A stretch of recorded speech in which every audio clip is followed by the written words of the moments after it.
નમસ્કાર, ભારત ટાઈમ્સ ન્યૂઝમાં આપનું સ્વાગત છે। હું છું આપણી સાથે જયેશ। નજર કરીએ વાત ગુજરાત પર। તો સીએમના કાર્યક્રમમાંથી મહિલાઓને ધક્કા મારીને બહાર કાઢવામાં આવી, ત્યારે હરણી બોટકાંડમાં ન્યાય માંગવા જતા ધક્કા મારી બહાર કાઢી। ત્યારે વડોદરા હરણી બોટકાંડમાં જેણે દીકરી ગુમાવી હતી ત્યારે તેને ધક્કા મારીને બહાર કાઢવામાં આવ્યું છે। ત્યારે સીએમએ કહ્યું કે તમે કોઈ એજન્ડા સાથે પ્રી પ્લાનથી આવ્યા છો। ત્યારે પોલીસ બંને મહિલાઓને બળજબરીથી પકડીને બહાર લઈ ગઈ છે। ત્યારે બાદમાં મુખ્યમંત્રીએ બંને મહિલાઓને મળવા પણ બોલાવી હતી।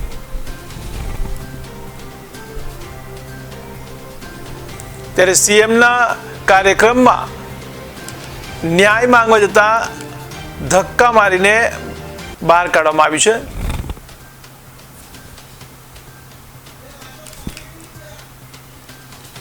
ત્યારે સોમવારે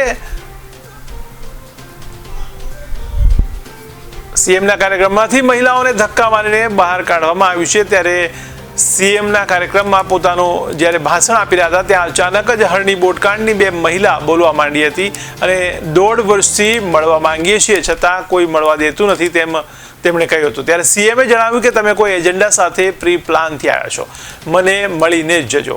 ત્યારે સોમવારે આવી જજો અને આજે પણ હું મળીશ તેમ તેમણે જણાવ્યું। તે મારે લખેલું તૈયાર હોય છે છતાં આજે મારે એમનેમ બોલવાનું થઈ ગયું એમ તેમણે જણાવ્યું। ત્યારે પહેલાનો અને હાલનો વિકાસ ચેક કરી લો। ઉલ્લેખનીય છે કે આવાસ યોજનાના મકાન ન ફાળવવા બાબતે સંધ્યા નિઝામા અને સરલા સિંધે ચાલુ કાર્યક્રમમાં રજૂઆત કરી હતી।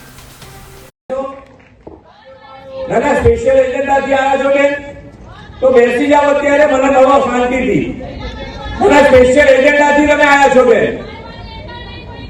ના મળશો તમે અત્યારે મળી શકાશે। બેસી જાઓ, અત્યારે બેસી જાઓ, તમે મળી લેજો તમે મને। હા, મળાવશે તમને। તમે એજન્ડાથી આવ્યા છો કે એવું ના હોઈ શકે, ક્યારેય એવું ના હોઈ શકે, એવી રીતે ના હોય વાત।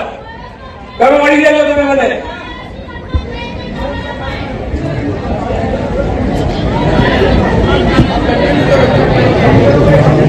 આ બધું હવે આપણે એની પર ધ્યાન ના આપશો, સ્પેશિયલ એજન્ડાથી આવેલા છે એટલે એની પર ધ્યાન આપણે આપવાની જરૂર નથી।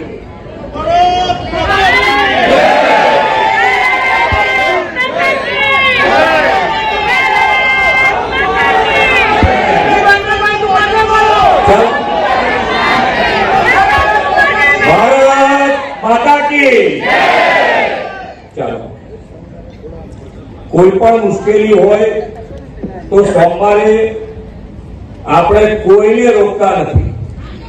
ત્યાં આગળ આવી અને કોઈ પણ મળી શકે છે અને ઘણા બધા રેગ્યુલર આવે પણ છે, પણ જ્યારે કોઈ પ્રોગ્રામમાં આવ્યા હોય અને એ પ્રોગ્રામમાં આપણી રજૂઆત કરવી એ વ્યાજબી આપણી સંસ્કારી નગરીને શોભે નહીં।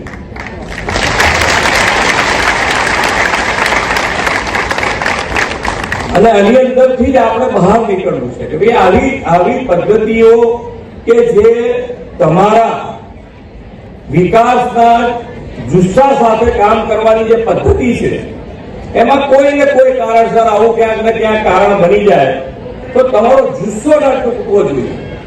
આપણે કોઈ પણ વસ્તુ, અમે તો હર હંમેશ મીડિયાના મિત્રોનું પણ મેં અત્યાર સુધી કેટલી વખત કીધું છે કે મીડિયામાં પણ જે પણ વસ્તુ નેગેટિવ હોય તો મેં મારા ડિપાર્ટમેન્ટને, સરકારના અધિકારીઓને કીધું છે કે ભાઈ આ ચેક કરો અને આ જો નેગેટિવ વસ્તુ હોય તો એને સુધારવાનું થતું હોય તો તાત્કાલિક એ સુધારો।